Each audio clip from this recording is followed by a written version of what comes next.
I have chosen A Neuroscientific Perspective on Music Therapy by Stefan Kolsch, which explores the intersection of music therapy and neuroscience, highlighting various ways in which music affects psychological and physiological health. It cites quite a few research papers, which I hope to elaborate on in my slideshow presentation. My hope is that by presenting these and other ideas and research, I can encourage further scientific inquiry into the efficacy of music therapy in the neuroscience and medical fields. Music therapy improves psychological and physiological health. Does it? How do we know? Who said? The idea of healing aspects of music has undoubtedly existed throughout all of human history. One such example is from the 10th century Islamic fraternity called the Ikhwan al-Safa, or the Brethren of Purity. In their encyclopedia, they discuss the usage of oud, a stringed lute or predecessor to the guitar, and its usage in music therapy. The Brethren of Purity explained that each string of the oud affected a different one of the four humors, and that if melodies were created that reflected ailments, that through catharsis or sympathetic states, the patient would feel relief. These and similar ideas are still being explored today in what we term the ISO principle in music therapy. Thomas Hilke, a professor at SRH University in Heidelberg, Germany, who specializes in psychotherapy, pain, and music therapy, along with his colleagues, presented a mode for music therapy that assumes 5 factors which contribute to the effect of music therapy. We will use these as a beginning framework for our exploration into the neuroscientific usages and efficacies of music therapy. The first being attention modulation. Music captures attention, distracting from negative stimuli like pain, anxiety, aiding in conditions such as tinnitus and ADHD. Emotional modulation. Music influences limbic and paralimbic brain structures involved in emotion regulation, suggesting therapeutic benefits for disorders like depression and PTSD. Cognition modulation.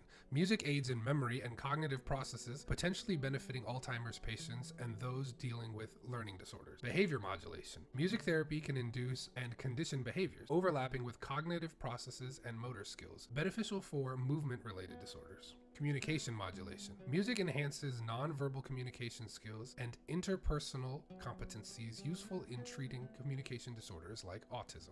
Researchers from Kessler Medical Rehabilitation Research and Education Corporation and the New Jersey Medical School did a study. 18 individuals with traumatic brain injury or stroke were divided into 2 groups. One received standard rehabilitation as a control, and the other received standard rehabilitation plus music therapy, 3 sessions a week for up to 10 sessions. The measures that were used were pre-treatment and post-treatment assessments, participants' self-rating of mood, their family's rating of their mood and social interactions, along with therapist ratings of mood and participation in therapy. The result was that family members noticed a significant increase in social interactions and mood in those who received music therapy. Staff also observed higher active involvement and cooperation in the music therapy group. The conclusion was preliminary support for music therapy as a complementary treatment for enhanced social functioning, increased participation in rehabilitation, and trends towards improved mood during acute rehabilitation. This increase in participation is how the attention modulation was put into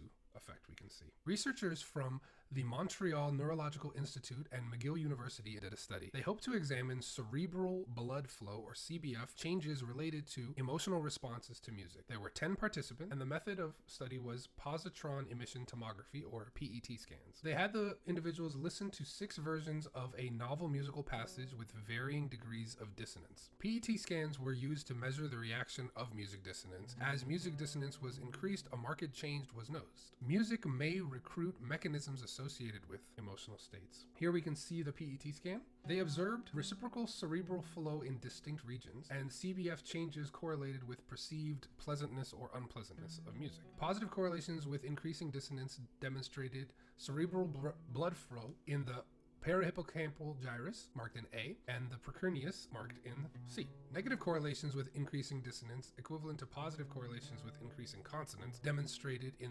cerebral blood flow activity in the bilateral orbital frontal cortex, marked here in D, E, and F. The conclusions that were drawn: study provided insight into how the brains process emotional responses to music, highlighting the recruitment of specific neural circuits associated with affective experiences. Another study on emotional modulation came from various researchers, published in Human Brain Mapping in 2005. The objective was to examine neural correlations of emotional processing using, again, pleasant and unpleasant music. But this time the method was different. Functional magnetic resonance imaging, or fMRI. The stimuli that was present, pleasant or consonant music versus unpleasant or dissonant music. Findings were that unpleasant music activated the amygdala, the hippocampus, the parahippocampal gyrus, and the temporal poles. All of these regions are associated with processing negative emotional valence, while pleasant music activated the inferior frontal gyrus, Brodmann's area 44, 45, and 46, anterior superior insula, the ventral striatum,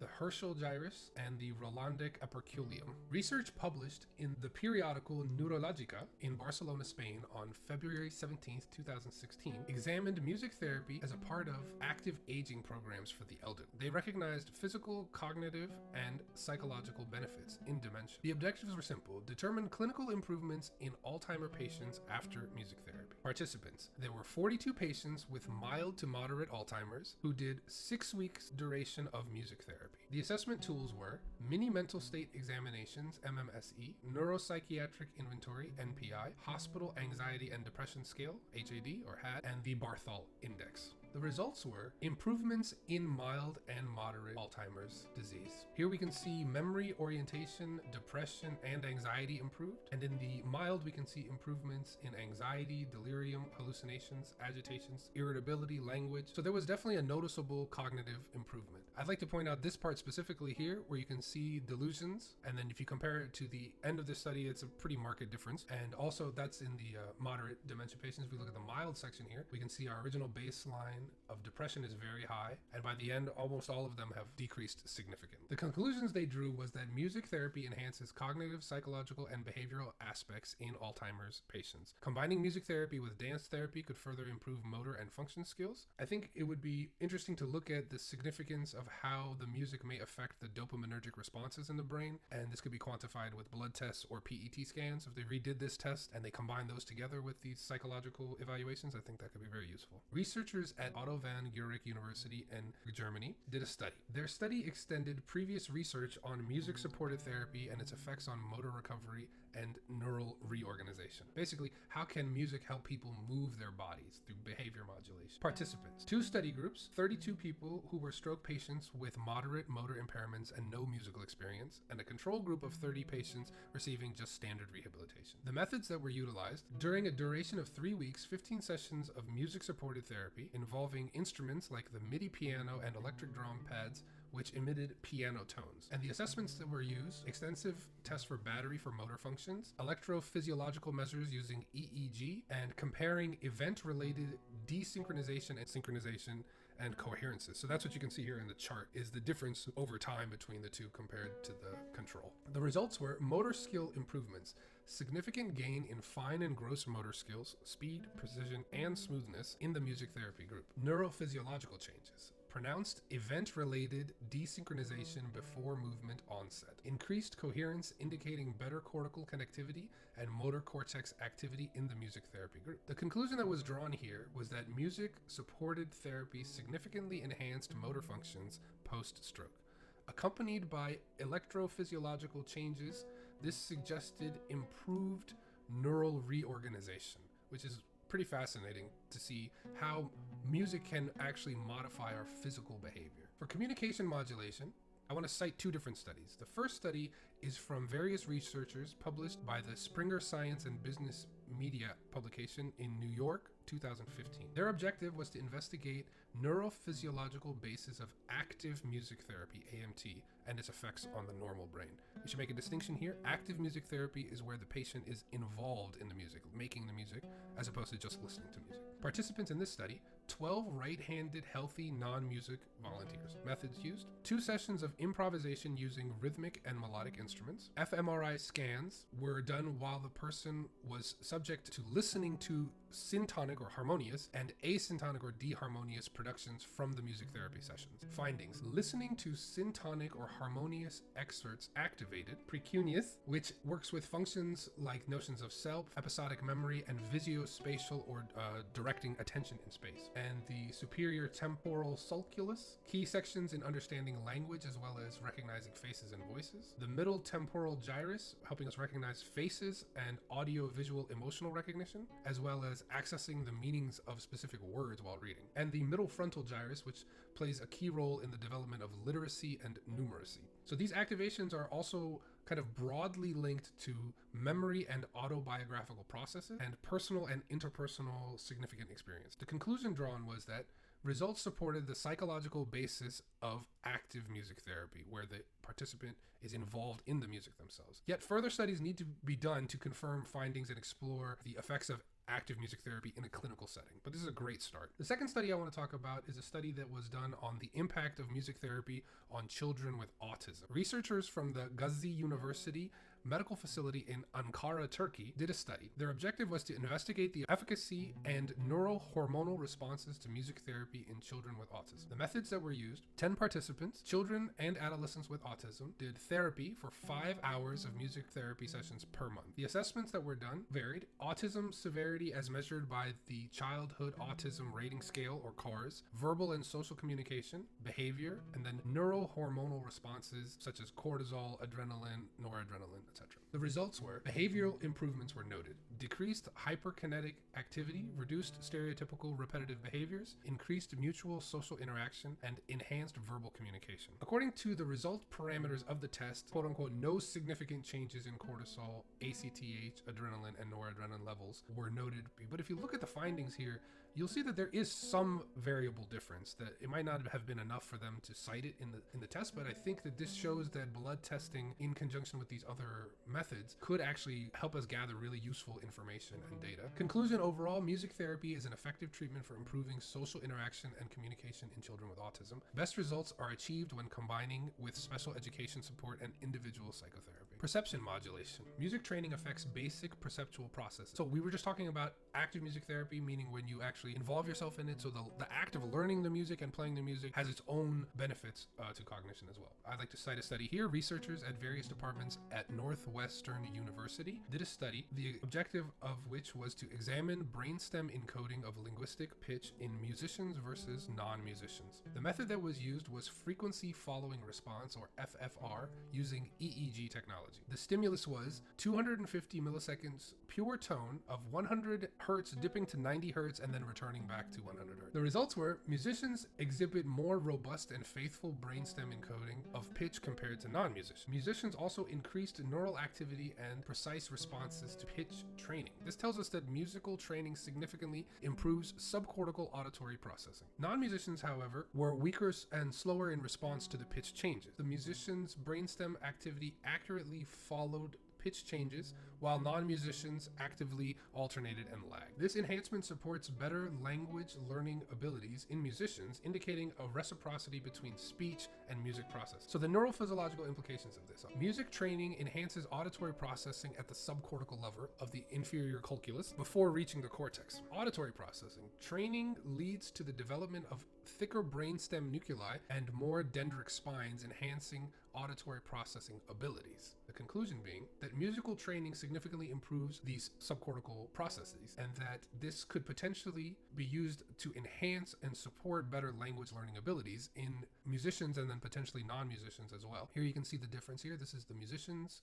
The orange is the actual data that was recorded, the black being the pitch, and then here we see the non-musicians. So it's quite a marked difference. Beyond just mood enhancement, music training incorporated into therapy may affect perception in general. Pleasurable musical experiences. For this, I want to cite research that was published in the Proceedings of the Natural Academy of Sciences, PNAS, in 2001. The objective of this particular study was to investigate neural mechanisms underlying intensely pleasant emotions and their responses to music using positron emission tomography. McGill University students, 5 females and 5 males aged 20 to 30 with at least 8 years of musical training, were subjected to stimuli, selected music that reliably elicited chills, intensely pleasant emotional response. And the control was music selection emotionally neutral for the participants, so they compared the two. The findings: significant increases in heart rate, electromyogram, EMG, and respiration depth during high intensity chills compared with the control music. Brain activity: increased cerebral blood flow in the ventral striatum, including the nucleus accumbens, the midbrain, and the orbital frontal cortex. cortex. These are all associated with reward, motivation, emotion, arousal, similar to responses to other euphoria-inducing stimuli like food, sex, drugs, etc. Deactivation chills create a decrease in the amygdala, hippocampus, amygdala, and the ventral medial prefrontal cortex. Higher pleasantness and emotional intensity ratings were prerequisites for experiencing chills. Pleasure and enjoyment is kind of goes hand in hand with this physiological experience. The conclusion drawn was that music invokes intense emotional responses through the activation of brain circuits involved in reward and pleasure. The study supports the hypothesis that music's ability to induce pleasure is linked to its activation of brain regions associated with survival-related stimuli. So if this can be exploited, then potentially music can be used to affect perception-action mediation. Music engages action-related processes linked to the mirror neuron system, relevant for learning and predicting actions in therapy. Here I want to cite research published in the Journal of Cognitive Neuroscience in 2001. The objective of this test was to investigate motor activation in pianists versus non-pianists while listening to piano pieces using magnetic encephalography, or MEG, neuroimaging techniques for mapping the brain activity by recording magnetic fields produced by electrical currents occurring naturally in the brain using very sensitive magnets. The first thing they noticed was that notes played by the thumb activated distinct regions compared to those played by the finger. And here we can see A through C shows the relative differences between pianists and non-pianists. Here we see in D the channels that were used for the regions of interest. The key findings were that pianists showed statistically significant increased activity above the contralateral primary motor cortex, or the M1. The conclusions were pianists exhibit involuntary motor responses in M1, the human primary cortex, when listening to familiar music, indicating a specialized neural engagement linked to their motor training and musical expertise. So here again, I can see an argument for active music therapy. By developing those skills, they were actually able to exhibit involuntary responses. I think music training has a profound and lasting effect on the mind, and therapy which is active can exploit musical training to utilize perception-action mediation. Researchers at the University of Helsinki, Finland, in 2009 did a study. They investigated the therapeutic roles of music listening in stroke rehabilitation through qualitative interviews with stroke patients and nurses. Methods: 60 patients with stroke were randomly assigned to music listening groups. One group was audio book listening, and the other one was music listening, and then finally a control group, 20 in each group. After 1 week of the stroke, patients in both listening groups received portable players, and they listened to at least 1 hour a day for the following 2 months, and then they took notes. All patients underwent extensive neuropsychological testing, which included verbal, visuospatial, music perception, memory, attention, and executive tasks, and then also mood questionnaires on top. The key findings were that music listening helped patients relax, improve mood, and increased physical and mental activity during recovery. Nurses found that music listening was beneficial in reducing anxiety, improving mood, and facilitating patient communication. The combined effects were that positive effects on mood, memory, and focused attention were reported in patients who listened to the music post-stroke. Music listening emerges as a valuable clinical tool in stroke rehabilitation, offering holistic benefits that support emotional, cognitive, and psychological recovery. I think the implications for integrating music listening into standard rehabilitation protocols could be profound. Obviously, we need to do further research to optimize the usage, but I think so much evidence is there that it has an effect. You can take a look at music listening chart here. Around 80% of the beginning, classic music always helps me relax. Then 65, when I put the music on, I don't have to think about the stroke or the other sad things all the time. So right here, it's already somewhere between relaxation and refreshing stimulation, kind of helping to alter the mood. Over here towards the middle, music puts me in a good mood. That's why I always put on Johnny Cash so that I don't get angry. Right here again, we see that it's helping to alter the patient's perception of themselves and how they're dealing with their illness. So many memories from the past. I can see the landscape where I used to live. Now it's actually evoking previous memories. And then finally down here, I have been thinking a lot while listening. I have written these things down too. Here we even see a self-reflection that could be, very psychologically beneficial for someone who is suffering from something debilitating like this. My conclusion: music therapy offers potential benefits for mental and physical health. But yes, of course, more deep research is needed to fully validate all of these effects together. In the Middle Ages, the Mansouri Hospital, or Bimaristan in Cairo, established by Malik al-Mansur Saif al-Din Qalawun in 1284, was similar to the hospitals of today, and they had systems in place to provide patients with entertainment by